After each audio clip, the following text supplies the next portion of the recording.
Hi everyone, welcome to the Student Guide to the CBA Learning Modules.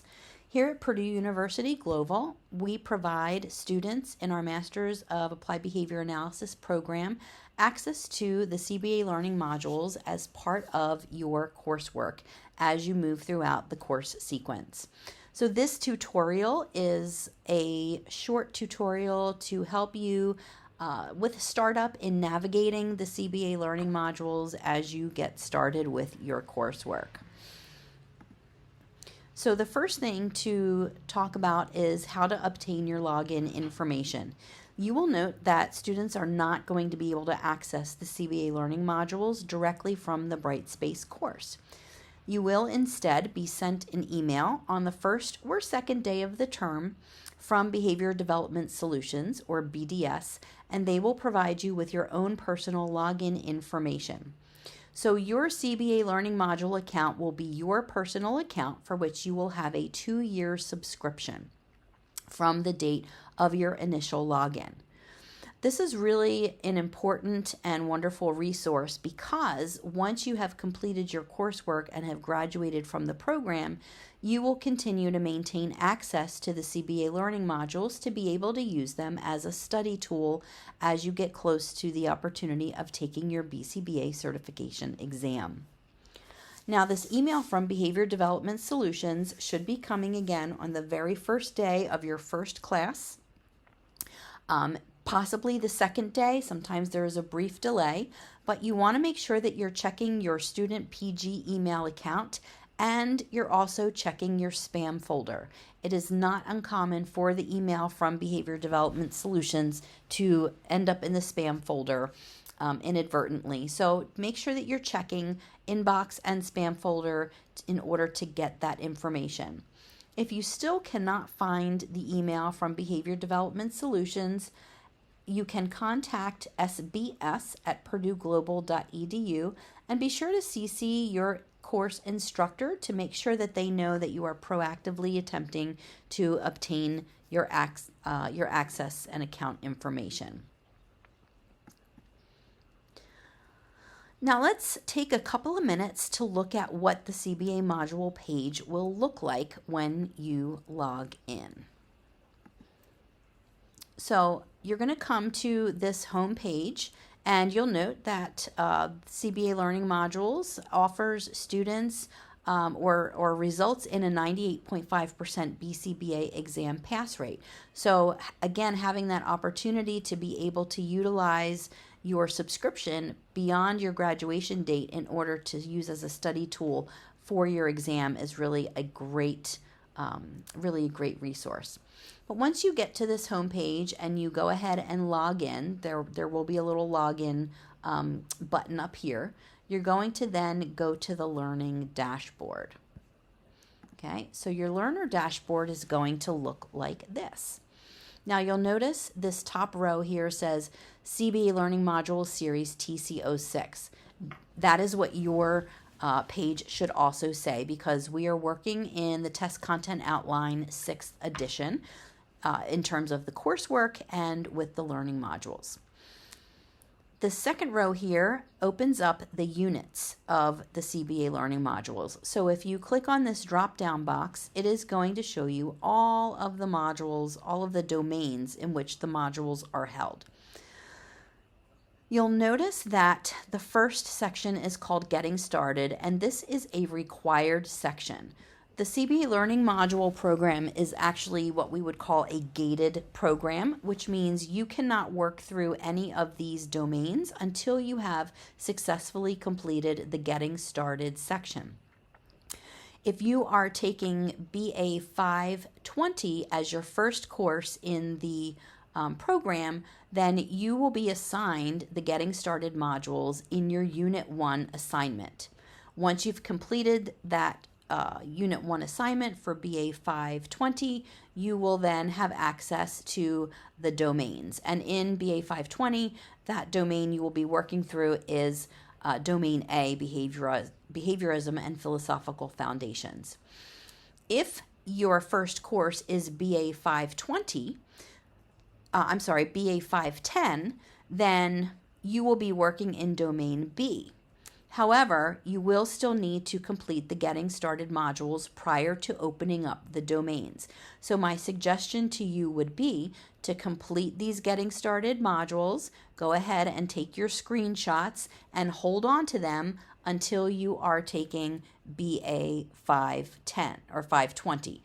Then when you're in that course for Unit 1, you can then go ahead and submit your screenshots and your exercise logs for that particular section.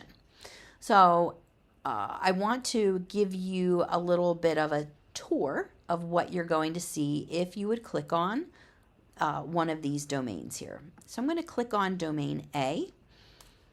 That is for Behaviorism and Philosophical Foundations. And once I click on that domain, you will see that it opens up all of the existing modules for domain A. Now, you'll see domain or module A1, right? A1 in acquisition mode. And you'll also see the same module here in fluency mode. In our program, you will be working on and submitting screenshots for the acquisition modules only. You do not need to complete and submit the fluency module exercise logs. You're free to do the fluency as that is part of the process of completing the CBA modules from a behavior analytic learning framework, but you only need to submit the acquisition modules. So these codes A.1, A.2, A.3, etc. are what you will see in your course assignment for the units. So you're just going to go ahead and make sure that you complete all of the modules that are listed in that particular unit's assignment. Now let's take a quick look at what it looks like when you click on your module. Each module that you open is going to have a little introductory page, so you're going to want to read the directions for this particular module, and then when you're ready, you can hit the Start button. Now, the Getting Started modules is also going to move you through all of the requirements and all of the strategies and tips for working through the modules. But we'll just work through this a little bit quickly. In this case, it looks like a multiple choice exam, but I want you to consider this not as an exam or an assessment, but rather as a set of learning activities. The CBA modules are meant to be learning activities, not assessments. So when we read the question, description is the level of understanding, and then you'll see you have options for answers down here. You want to make sure that you read through all of the answers, and you also have the option of clicking this hint button. The hint button is going to provide you with exactly that, a hint for where to guide you to the correct answer. You'll also notice that there are options for the readings in which that information can be found. Okay, so read the hint button. There are no brownie points. There are no bonus points for moving through a module without clicking the hint button. Essentially, this is called errorless learning in behavior analysis. So take the opportunity to review the hint so that you are more likely to select the correct answer. That's part of the learning process. I'm going to go ahead and select an answer and submit. Now I checked off the correct answer, so it automatically brings me to the next question. I'm going to again read the question. I'm going to select an answer. Again, I can read the hint if I want. I highly recommend it, and submit. Now, this time I submitted an incorrect response. With that happening, it provides me with feedback on why my response was incorrect. So this is really important because this is part of the learning process. Now, once you go ahead and review the feedback, you can click next. And what's important to know is this question is likely going to come back around again. It may have some slightly different answer options, but this is going to come back around to help make sure that you are able to discriminate between the information and the answers to help you, again, learn the content and the concepts and get the correct answers. Okay, so I'm going to go ahead, click this, submit. Oh, got that one right, so it moved me right to the next one. Now, just a quick understanding that when you do, if you do happen to get an incorrect response and you're working through the modules, it is not recommended in any way to quit the module and start over so that you can get the 100% acquisition. Okay, because if you continuously quit the module part of the way through upon getting a wrong response, there's two things that are happening. Number one, you are reinforcing a pattern of errors, right? So we don't want to reinforce a pattern of errors. We want to reinforce correct responding. The other thing is you do not have unlimited attempts to get a module correct at 100%. So every time you quit a module, you lose one of your attempts to complete the module. Moving through the module in totality, despite having the incorrect answers, for some of your questions, is part of the learning experience. You can review the feedback, you can utilize the hints, and you want to complete the module all the way to the end. If you don't complete the module all the way to the end and you continuously quit and you run out of responses or you run out of attempts to complete the module, then you're not going to be able to submit that module to the 100% criterion, and then you're not going to be able to get a grade for that assignment. So please be mindful of how you use it. Now, for sake of time, I'm not going to move through all 20 questions. I am going to quit the module. But again, that is not recommended for you to do. Once you've completed a module, you are going to come to this completion page. This completion page gives you some options. The first option is you can go back and review the incorrect answers that you had as you were moving through the module. This is a really great idea because it is going to show you what the correct answer was, and it's going to show you what answer you selected as an incorrect answer. It will display the hint so that you can then go back and review why you got that answer wrong, right? And what the correct answer is. Once you've completed going through the incorrect responses so that you get a better understanding, you can go ahead and click your exercise log. Okay, so there is a copy of the exercise log. This is the product that you are going to screenshot for the purpose of submitting for your assignment. You'll also note that you're able to find and review the incorrect answers directly from your exercise log. So if you go ahead and click on this, it is also going to give you the opportunity to review those incorrect answers. Okay. So again, this is the exercise log that you are going to screenshot. There is information on how to screenshot that if you're not sure how to take a screenshot. BDS provides you with information on how to create a PDF, or if you want to print it, you can print it. So there are some different options here, but review how to do a screenshot, and that will be the product that you are submitting. Okay, so that is what the process is going to look like for your BDS modules. Now, submitting your exercise log, you want to be sure to take a screenshot of all exercise log pages for the unit week. You will copy and paste the screenshots into a single document. So please don't upload all the screenshots separately into the Dropbox, but make sure that all screenshots are on a single Word document along with your summary. So let's talk about the summary.